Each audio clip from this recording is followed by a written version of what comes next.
مرا تنها گذاشتی مادری من، ندیدم مادر جانم وقتی رفتن.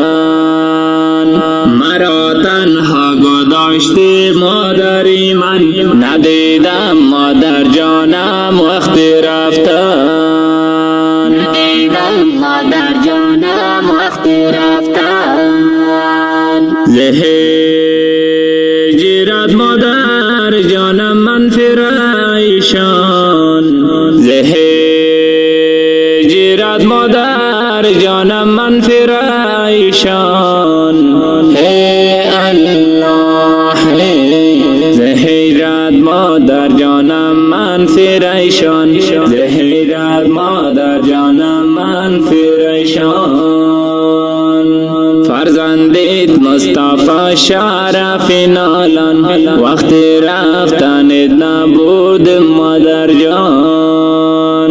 فرزندت مصطفی شرف نالان، وقتی رفتنت نبود مادر جان. در زندان ترکیه بودم اون وقت، در زندان ترکیه بودم اون وقت. ای الله در زندان ترکیه بودم اون وقت، در زندان ترکیه بودم اون وقت. در وقت مریضی نکردم خدمت، میگریم شب روز مادر زیرت. در وقتی مریضی نکردم خدمت، میگریم شب روز مادر زیرت.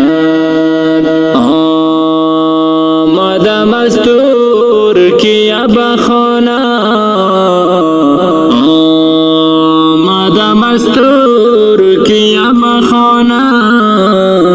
ای الله آمدم از ترکیه به خانه، آمدم از ترکیه به خانه. نبودی مادر جانم کردم ناله، تو بودی مادر جانم شمی خانه. نبودی مادر جانم کردم ناله، تو بودی مادر جانم شمی خانه. در ماه سرطان از دنیا رفتی، در ماه سرطان از دنیا رفتی.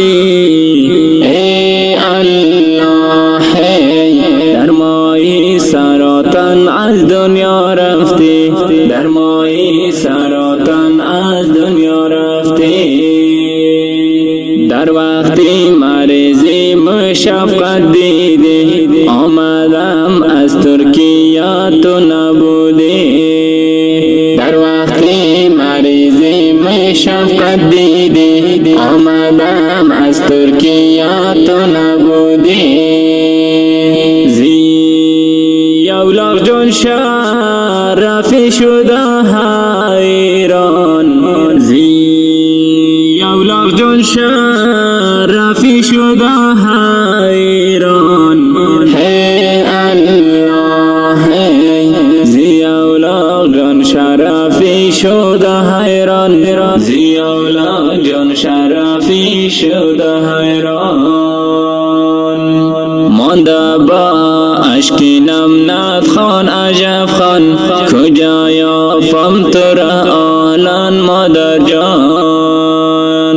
مانده با اشک نم ندخوان عجب خان، کجا یافم تو را آلان مادر جان.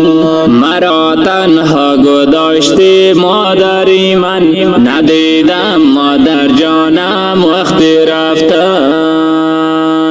مرا تنها گذاشتی مادری من، ندیدم مادر جانم وقتی رفتن. ندیدم مادر جانم وقتی رفتن. مرا این ترانه زیبا با وصف مادر فرزند زمزمه شد به نوشت شاعر اغیار قندوزی به صدای عجب خان شرف سمنگانی. لمبر واتساپ ندخان 2090 541 121 33 78. السلام علیکم و رحمت الله.